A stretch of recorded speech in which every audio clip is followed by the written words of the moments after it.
भाग 4. नाहक बळी. हेमाच्या मृत्यूनंतर हेमाला ह्याच गावी आणलं गेलं. तिचा अंत्यविधी केला गेला. आजीला काहीतरी विचित्र वाटत होतं, म्हणून ती त्या मांत्रिकाकडे गेली ज्याने त्यांच्या वाड्याच्या त्या खोलीला मंत्रोच्चाराने बंद केलं होतं. मांत्रिकाला तिने हे सर्व सांगितलं.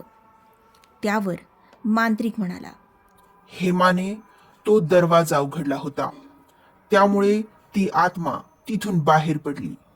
तिनेच तिचा बळी घेतला आहे. हे ऐकून सासूबाई घाबरल्या.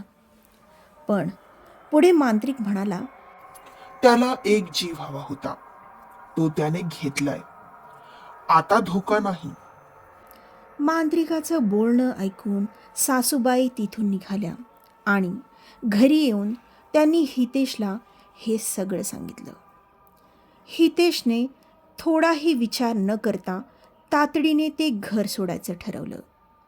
ती जमीन तिथल्या कोणाला तरी बटईसाठी दिली आणि पुन्हा पहिल्यासारखं शहरात येऊन राहू लागला. आता त्या वाड्यात कोणीही राहत नव्हतं. तो वाडा आता खूपच भकास वाटत होता. एके रात्री एक न्हावी आपलं दुकान बंद करून आपल्या घरी जात होता, तर त्याला त्या वाड्याच्या जवळून जात असताना काहीतरी विचित्र आवाज येऊ लागला. मी बळी घेतलाय, आता हा हंडा घेऊन जा. मी बळी घेतलाय, आता हा हंडा घेऊन जा. त्याला फार विचित्र वाटलं. त्याने त्याच्या 2 मित्रांना घेतलं आणि वाड्याच्या मागच्या बाजूने त्यांनी वाड्यात प्रवेश केला. तर वरच्या मजल्यावरून काहीतरी घरंगळत गेल्याचा आवाज आला. मग ते तिघे घाबरतच वरती गेले. तर पुन्हा आवाज आला, मी एक बळी घेतलाय, आता हा हंडा घेऊन जा. मग थोड्याच वेळात एक सोन्याने भरलेला हंडा घरंगळत बाहेर आला. आधी तिघेही घाबरली. कोणीही हात लावायला धजत नव्हतं.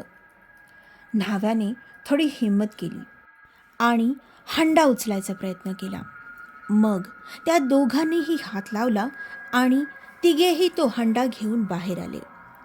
तिघांनी मिळून सोन्याच्या नाण्यांचं वाटप केलं आणि ह्या घटनेबद्दल कोठेही वाच्यता केली नाही. काही दिवसांनी न्हाव्याने चौकशी केली तर त्या वाड्याबद्दल त्याला धक्कादायक घटना समजल्या आणि मग त्या दिवसानंतर तो कधीही त्या वाड्याकडे फिरकला नाही. अजूनही तो वाडा रिकामाच राहिला. पण ही कदाचित वादळापूर्वीची शांतता होती की वाड्याला अजून काही बळी